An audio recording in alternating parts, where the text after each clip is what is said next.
So today we're going to talk about dairy and keto. There's a lot of questions on this. It's not just a simple answer, so I want to cover all the different aspects.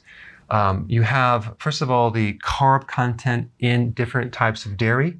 Let's cover that first. So 8 ounces of milk give you 12 grams. All right, then we get to cheese, okay? 1 ounce of cheese is 0.1 grams, so it's pretty low. All right, let's go to yogurt. Unsweetened Greek yogurt, 6 ounces, give you about 6 grams of carbs. Now realize when you're doing a sweetened version of yogurt, the sugar goes up considerably, up to 26 grams per 6 ounce. So start reading labels, of course, avoid that. Kefir, 6 ounces, gives you 6 grams. Butter, 1 tablespoon, 0 grams of carbs. Sour cream, 2 tablespoons, 2 grams, low. Half and half, 1 tablespoon, 0.6 grams, pretty low.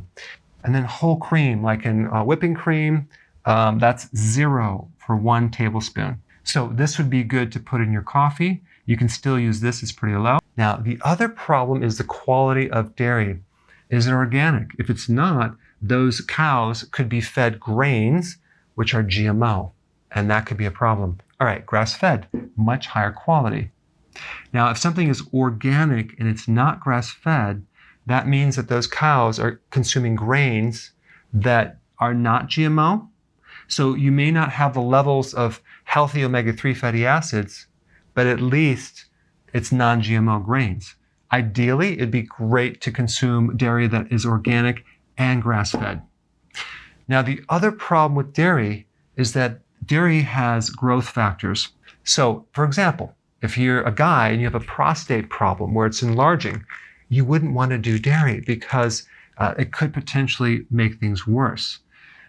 Now, allergies. So many people have allergies, not just to lactose, the milk sugar, but also casein, which is the protein in the dairy. Some people just don't feel good on dairy. So I would recommend doing keto without the dairy if you have allergies, if you're concerned about this right here, and if you're having a hard time finding the quality of dairy that you need. And lastly, I just wanted to bring up one point. Generally speaking, most people do not do well on large amounts of dairy. Small amount of dairy is fine. Just make sure the quality is there. All right, thanks for watching.